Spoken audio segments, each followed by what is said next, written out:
Students, आज हम पढ़ेंगे opening and closing of stomata starch sugar hypothesis के बारे में। सबसे पहले अगर हम बात करें इस टाइटल में opening and closing of stomata की, तो स्टोमेटा जो है अगर हम इनकी बात करें कि ये क्या है, तो ये क्या होते हैं, ये होल्स होती हैं या ओपनिंग्स होती हैं जो कि लीफ के इंटरनल स्ट्रक्चर में मौजूद होती हैं। और ये जो ओपनिंग्स होती हैं इन्हें हम स्टोमेटा कहते हैं। और ये जो स्टोमेटा हैं ये ओपन और क्लोज हो सकते हैं। अब जब ये ओपन और क्लोज होते हैं तो उसको समझने के लिए मुख्तलिफ थ्योरीज पेश की गई थी। उनमें से एक थ्योरी है स्टार्च शुगर हाइपोथेसिस। यहाँ पे अगर हम अपने सामने इस डायग्राम में देखें तो इस डायग्राम में हमारे सामने स्टोमा दिखाया गया है। स्टोमा की अगर हम बात करें कि क्या है, तो सिंगुलर जो है उसके लिए स्टोमा का वर्ड इस्तेमाल किया जाता है और जो प्लूरल टर्मिनोलॉजी है उसको हम कहते हैं स्टोमेटा। अब स्टोमेटा के हम कहें कि ये क्या है, तो हम कहते हैं कि स्टोमेटा जो है ये नेचुरल एपिडर्मल ओपनिंग्स हैं जो कि कहाँ पे मौजूद होती हैं, जो कि मौजूद होती हैं लीफ में।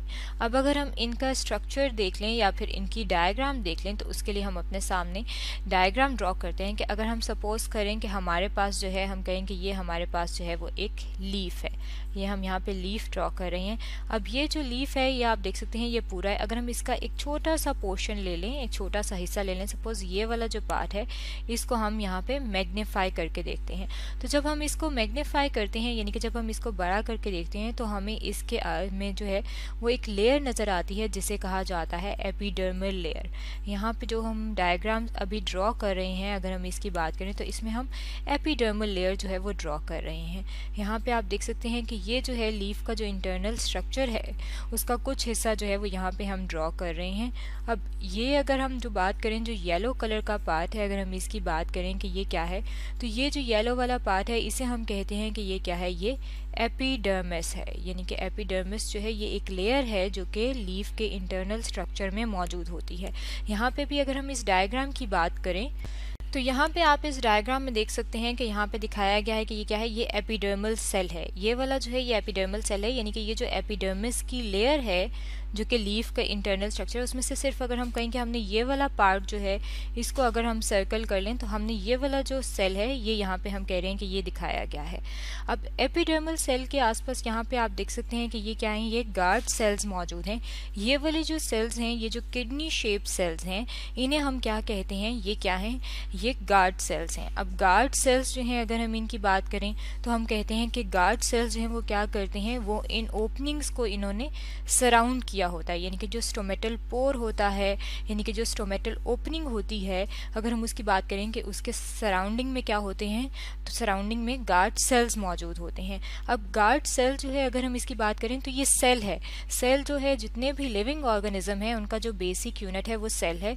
तो हर सेल के अगर हम कंपोनेंट्स की बात करें तो उसके अंदर न्यूक्लियस मौजूद होता है, इसके अलावा उसके अंदर ऑर्गेनेलीज मौजूद होती हैं। तो यहाँ पे अगर हम बात करें कि गार्ड सेल्स के अंदर क्या क्या चीज़ें मौजूद हैं, तो इसके अंदर यहाँ पे आप देख सकते हैं न्यूक्लियस मौजूद है। इसके अलावा इसके अंदर एक ऑर्गेनेली मौजूद है जिसे कहा जाता है क्लोरोप्लास्ट। और इसके अंदर, इस ऑर्गेनेली में क्या होता है, इसके अंदर पिगमेंट मौजूद होता है जो कि ग्रीन कलर देता है, जिसकी वजह से पौधे हमें सब्ज नज़र आते हैं।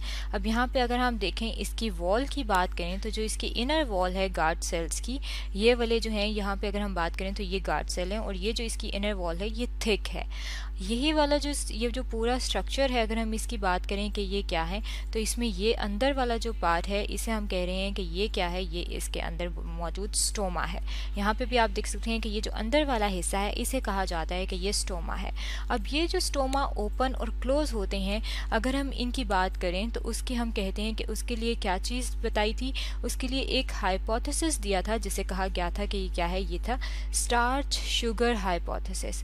अब स्टार्च शुगर हाइपोथेसिस की अगर हम बात करें कि इस हाइपोथेसिस में क्या था, तो इस हाइपोथेसिस में बताया था कि जब गार्ड सेल्स जो हैं उनकी जब शेप चेंज होती है, यानी कि जब वो फुली टर्जिट होते हैं, जब उनके अंदर वाटर होता है और जब उसमें से वाटर लूज होता है, तो हम कहते हैं कि गार्ड सेल्स की टर्जिडिटी ख़त्म हो गई है। बेसिकली जो इनकी टर्जिडिटी है, अगर हम उनकी बात करें तो ये किस चीज़ पे डिपेंड करती है, ये डिपेंड करता है इंटर कन्वर्जन ऑफ स्टार्च और शुगर की। यानी कि यहाँ पे जो मौजूद गार्ड सेल्स हैं उनके अंदर क्या चीज़ इंटरचेंज हो रही होती होती है या इंटर कन्वर्ट हो रही होती है स्टार्च और शुगर, यानी कि शुगर जो है वो कभी स्टार्च में कन्वर्ट हो रही होती है और स्टार्च जो है वो शुगर में कन्वर्ट हो रही होती है, और इनके कन्वर्जन की वजह से गार्ड सेल्स की जो शेप है वो कभी टर्जिड होती है और कभी क्या होते हैं, जब टर्जिडिटी लूज हो जाती है तो हम कहते हैं कि गार्ड सेल्स फ्लेसिड हो गए हैं।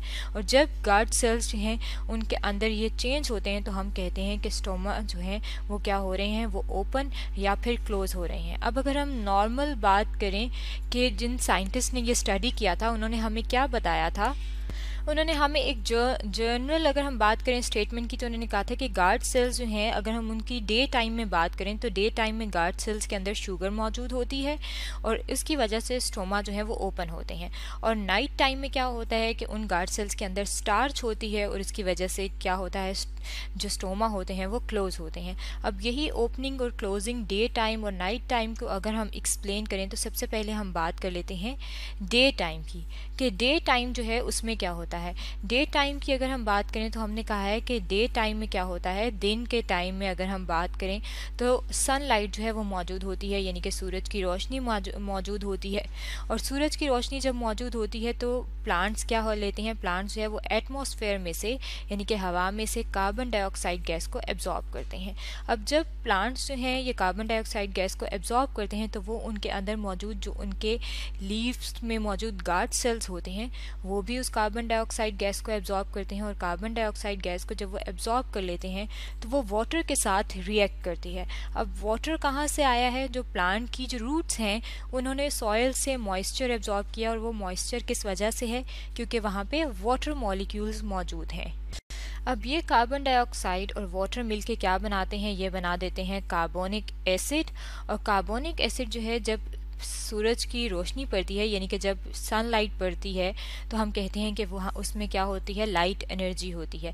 अब लाइट एनर्जी के प्रेजेंस में क्या होता है कि कार्बोनिक एसिड जो है दोबारा से कन्वर्ट हो जाता है कार्बन डाइऑक्साइड में और वाटर में, और ये जो कार्बन डाइऑक्साइड है अगर हम इसकी बात करें तो इसे जो है वो प्लांट्स जो हैं वो इस्तेमाल करते हैं एक प्रोसेस में जिसे कहा जाता है फोटोसिंथेसिस का प्रोसेस, यानी कि इस प्रोसेस में पौधे अपनी खुराक तैयार करते हैं फोटोसिंथेसिस के प्रोसेस में, और जब वो खुराक तैयार करते हैं तो वो उनकी जो फूड होती है वो शुगर की फॉर्म में होती है। तो हम कहते हैं कि कार्बन डाइऑक्साइड जो है उसको शुगर की सिंथेसिस के लिए इस्तेमाल कर लिया जाता है ड्यूरिंग द डे।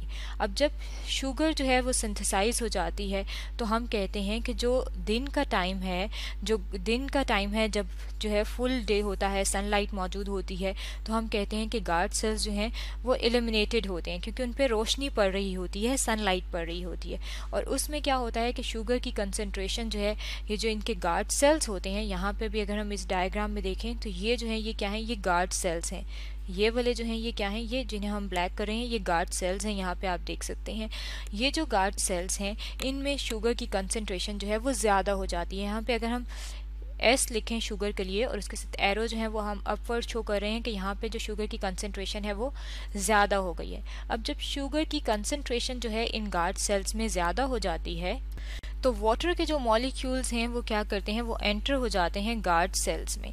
अब वाटर के मॉलिक्यूल्स हैं जब ये गार्ड सेल्स के अंदर एंटर होते हैं तो उसके लिए दोबारा से हम यहाँ पे एरोज लगाते हैं कि सपोज करें कि ये वाटर है, ये वाटर जो है ये अंदर की तरफ मूव करना शुरू कर देगा, और जब वाटर जो है गार्ड सेल में मूव करेगा तो गार्ड सेल्स जो है वो क्या हो जाएंगे, वो स्वलन हो जाएंगे वाटर की वजह से, और हम कहेंगे कि गार्ड सेल जो है वो फुली टर्जिड हैं। और जब गार्ड सेल्स फुली टर्जिड होते हैं तो स्टोमेटा जो है या स्टोमा जो है सिंगुलर अगर हम कहें कि स्टोमा जो है वो ओपन हो जाते हैं ड्यूरिंग डे टाइम। अब नाइट टाइम में क्या होता है, यहाँ पे आप देख सकते हैं कि शुगर जो है वो अक्यूमुलेट हुई हुई है, शुगर जमा हुई हुई है गार्ड सेल्स में, तो डे टाइम में क्या है, स्टोमा ओपन है। अब नाइट टाइम की अगर हम बात करें कि ड्यूरिंग नाइट टाइम जो है वो क्या होता है, तो ड्यूरिंग नाइट टाइम क्या होता है कि जो शुगर सिंथेसाइज हुई थी फोटोसिंथेसिस के प्रोसेस में, क्योंकि रात के टाइम में सूरज की रोशनी मौजूद नहीं होती, सनलाइट मौजूद नहीं होती, तो प्लांट्स जो हैं वो अपनी फूड सिंथेसाइज नहीं करते, और जो फूड उन्होंने दिन को सिंथेसाइज की थी उसी को वो इस्तेमाल करते हैं। अब इस्तेमाल वो क्यों करते हैं? क्योंकि प्लांट्स जो हैं ये भी लिविंग ऑर्गेनिज्म है और उनके अंदर मुख्तलिफ किस्म के प्रोसेसेस हो रहे होते हैं। तो उनमें से जो एक बहुत इंपॉर्टेंट प्रोसेस है लिविंग ऑर्गेनिज्म का, जो फीचर है वो क्या है? रेस्पायरेशन। यानी कि जितने भी लिविंग ऑर्गेनिज्म हैं वो अपनी बॉडी में, हम कहते हैं कि इंसान जो है जिस तरीके से सांस लेते हैं, बिल्कुल उसी तरीके से प्लांट्स जो हैं वो भी गैसेस एक्सचेंज करते हैं। और इस प्रोसेस में क्या होता है? इस प्रोसेस में जो उनके फूड के मॉलिक्यूल्स हैं उनकी ब्रेक डाउन होती है, और जब वो ब्रेक डाउन होते हैं यानी कि वो टूटते हैं तो उसकी वजह से एनर्जी मिलती है। तो हम कहते हैं कि जो शुगर मॉलिक्यूल्स हैं हम कहते हैं कि वो रिमूव्ड हो जाते हैं by the process of respiration. और जो बाकी अगर हम बात करें कि वो शुगर के मॉलिक्यूल्स क्या करते हैं, तो बाकी जो शुगर के मॉलिक्यूल्स हैं वो क्या होते हैं? वो कन्वर्ट हो जाते हैं इनटू इनसॉल्युबल स्टार्च मॉलिक्यूल्स। अब अगर हम बात करें कि किस तरीके से स्टार्च के मॉलिक्यूल्स बनते हैं, तो हम कहते हैं कि शुगर जो है और स्टार्च जो है, इसमें अगर हम कंपैरिजन देखें तो शुगर को हम कहते हैं कि ये सिंपल मॉलिक्यूल है, और जब बहुत सारे सिंपल शुगर के मॉलिक्यूल्स आपस में मिलते हैं तो वो स्टार्च मॉलिक्यूल बन जाते हैं। अब कुछ जो है अगर हम शुगर की बात करें तो वो तो प्लांट्स ने जो है रेस्पायरेशन के प्रोसेस में इस्तेमाल कर लिए। बाकी जो मॉलिक्यूल्स होते हैं शुगर के वो आपस में मिलके क्या बना देते हैं? वो स्टार्च मॉलिक्यूल्स बना देते हैं, और वो इनसॉल्युबल होते हैं। इनसॉल्युबल का मतलब है कि वो वाटर में डिसॉल्व या हल नहीं हो सकते। अब जब वो स्टार्च में कन्वर्ट हो गए हैं तो इसका मतलब है कि शुगर के मॉलिक्यूल जो हैं वो क्या हो रहे हैं? वो ख़त्म हो गए हैं, या फिर शुगर के मॉलिक्यूल्स की जो कंसंट्रेशन है यानी कि जो मिकदार है, जो अमाउंट है, वो कम हो गई है। और जब उनकी अमाउंट जो है वो कम हो जाती है तो हम कहते हैं कि यहाँ पे हमने कहा था कि यहाँ पे शुगर के मॉलिक्यूल भी हैं और वाटर के मॉलिक्यूल भी हैं यहाँ पे गार्ड सेल्स में। लेकिन अब क्या होता है कि यहाँ पे जब शुगर के मॉलिक्यूल्स की कंसंट्रेशन, यहाँ पे एरो हम डाउन करें कि शुगर जो है एस फॉर शुगर हम शो करें, शुगर के मॉलिक्यूल्स की अमाउंट कम हो गई है, और जो वाटर के मॉलिक्यूल्स थे उनकी कंसंट्रेशन ज़्यादा होती है, यानी कि उनकी मिकदार ज़्यादा होती है। और जब वाटर की कंसंट्रेशन गार्ड सेल्स में ज़्यादा होती है तो क्या होता है कि वाटर के मॉलिक्यूल्स जो हैं वो डिफ्यूज़ आउट होते हैं, यानी कि बाहर निकल जाते हैं। और जब वाटर के मॉलिक्यूल्स जो हैं वो बाहर निकल जाते हैं तो हम कहते हैं कि गार्ड सेल्स क्या हैं? गार्ड सेल्स अब फ्लैसिड हो गए हैं। और जब गार्ड सेल्स जो हैं वो फ्लैसिड हो जाते हैं तो यहाँ पे आप देख सकते हैं कि ये जो अंदर ओपनिंग है, पोर है, ये क्या है? ये क्लोज हो जाता है। तो हम कहते हैं कि नाइट टाइम में क्या होता है? स्टोमा क्लोज हो जाता है। अब यहाँ पे आप अगर मैकेनिज्म को दोबारा से हम रिकॉल करें तो हम देख सकते हैं कि इस पूरे मैकेनिज्म में स्टार्च और शुगर जो है ये आपस में कन्वर्ट हो रही थी, इंटर कन्वर्ट हो रहे थे, और इनके इंटर कन्वर्जन की वजह से क्या हो रही थी? स्टोमा जो है वो ओपन और क्लोज हो रहे थे। तो स्टूडेंट्स आज हमने पढ़ा है opening and closing of stomata starch sugar hypothesis के बारे में।